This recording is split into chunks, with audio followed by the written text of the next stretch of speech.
strategically located siya dito sa Visa District. Ang ganda. Ayun yung GSIS.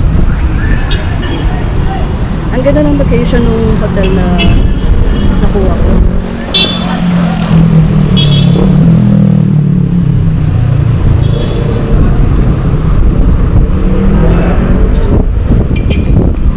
Ang stricto dito, kailangan sumunod ka lagi pag sumunod ka lagi sa tamang crowd.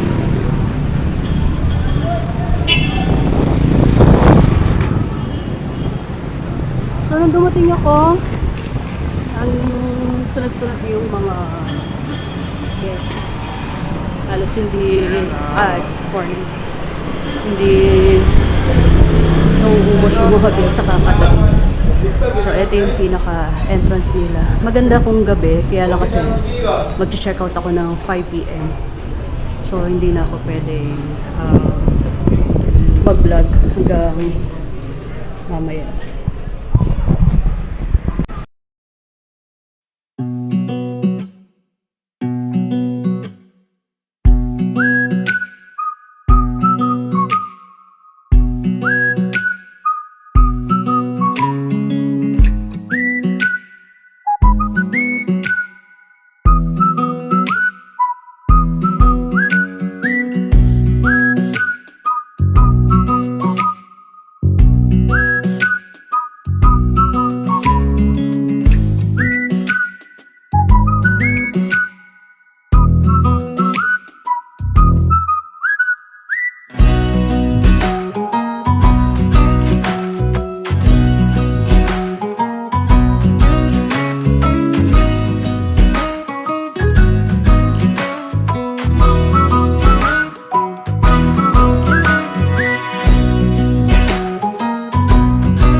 Google.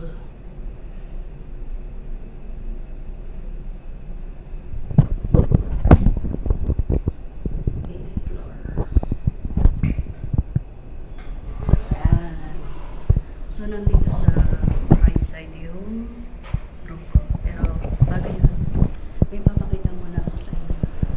Isa sa pinaka gusto ko dito sa hotel ay kitang-kita yung CCLS.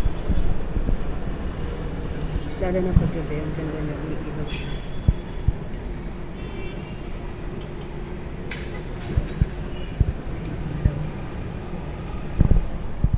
Okay, tapos nasa 19th floor yung swimming pool. Sige, akit muna ako ng 19th floor. Ayan, papakita ko sa inyo yung swimming pool.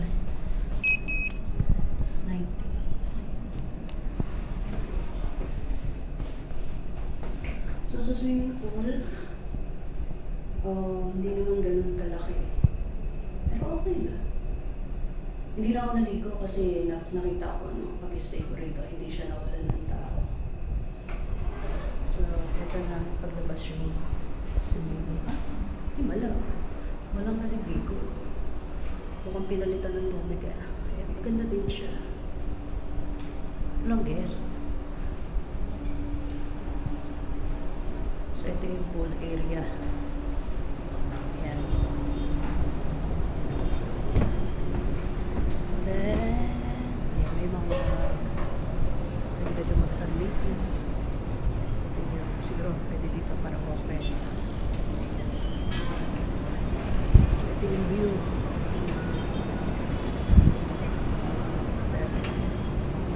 Sa 19th floor. Ganda rin siya. Malinis. Ganda siguro dito mag-night swimming.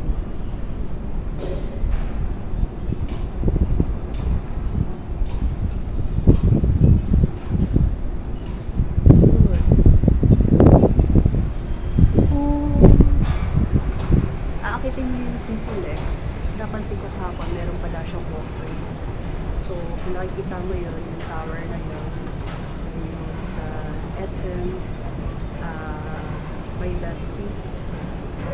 Tapos, nandun yung pinakapaanan ng CC Lex. So, pwede mo na siyang nakaray actually. Kahapon ko lang din na-discover. Yung bumiyahe ako papunta dun sa 10,000 houses. So, pwede ko na. O kapapalit lang ng tubig o talagang walang may gusto magpaligo pag ganitong tanghaling tapat. Ako kung gusto ko dito, maliligo ako ng solo ko lang. Kaya lang pa-check out na ako eh. Nakapack na yung things ko.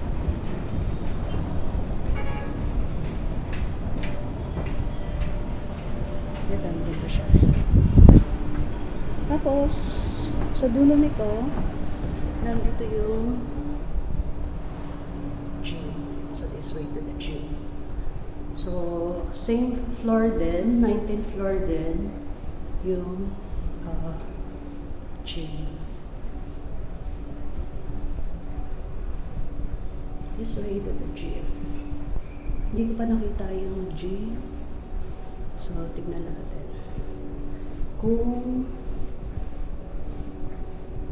magamit. Yan. So, ito yung kanilang gym area. Alam ko na, siguro check out na lahat ang guest. Kasi alas 12. Baka ako lang talaga yung nag-extend. Gym hours. 8 o'clock, 8 a.m. to 8 p.m. Bala ko kasi matulog muna kahit ilang oras bago ako mag-check out.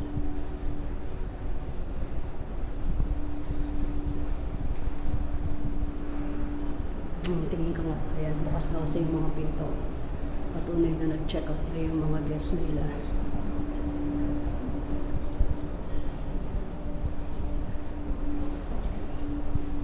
Okay.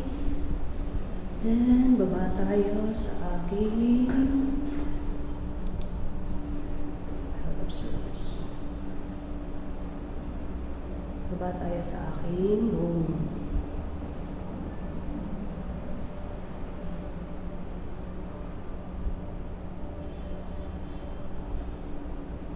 Out of service yung kabila. So, dito tayo sa kabila. Antayin lang natin umakyat.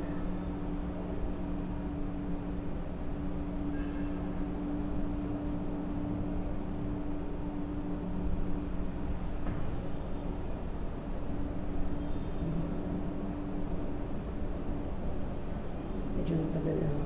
Ayan, 16, 17,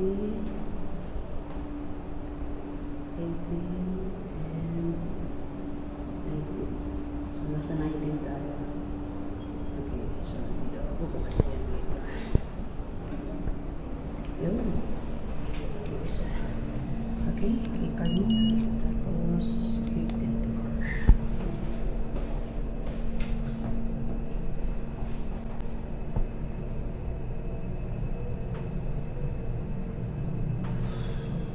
Init.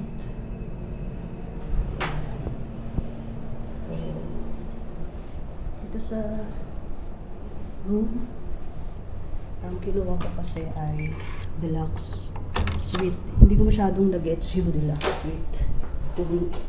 Ang bala ko sana single lang. So, secure first. Yan. Kasi yung aircon malamig. Barin ko lang yung shoes ko. Para hindi na masyadong magtinag kasi galing ako sa labas. So, ito yung CR. Ayan. Kompleto yung CR. So, may shower. May hot and cold. Okay. Then, andyan na yung mga towels. Actually, yan yung palinis ko ng CR. So, iwan ko na yan. Iwan ko na yung aking ginamit na Clorox at saka Bactibel. Kasi hindi ako sure kung pwede siya sa pwede siya sa airport. Hindi nila ako kalap na. And then, ito yung cabinet. Okay, yung panelas. Okay. So, dalawa yung bed, queen size bed. Ayan. Maganda rin naman yung room. Ayan. Tapos, may ref sa baba. Okay. May TV. Then, may 2 coffee cups.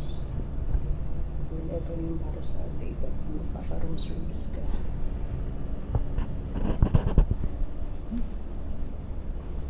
Full size mirror. Then, bumili ko ng tubig. Kaso mukhang hindi ko na madadala yan. Then, ayun yung luggage ko. Yung luggage ko, isa lang dapat yun. Kaya lang marami kong binili damit dito. Pumili ko ng mga souvenir shirts. So, ayun yung remote. Para sa TV, tapos sa aircon. Meron din silang Bible sa ilalim. Diyan ako natutulog. Sa kabila, pag diyan ako nagpapahinga. Okay, so, ang ganda. Nagustuhan ko talaga dito sa hotel na to.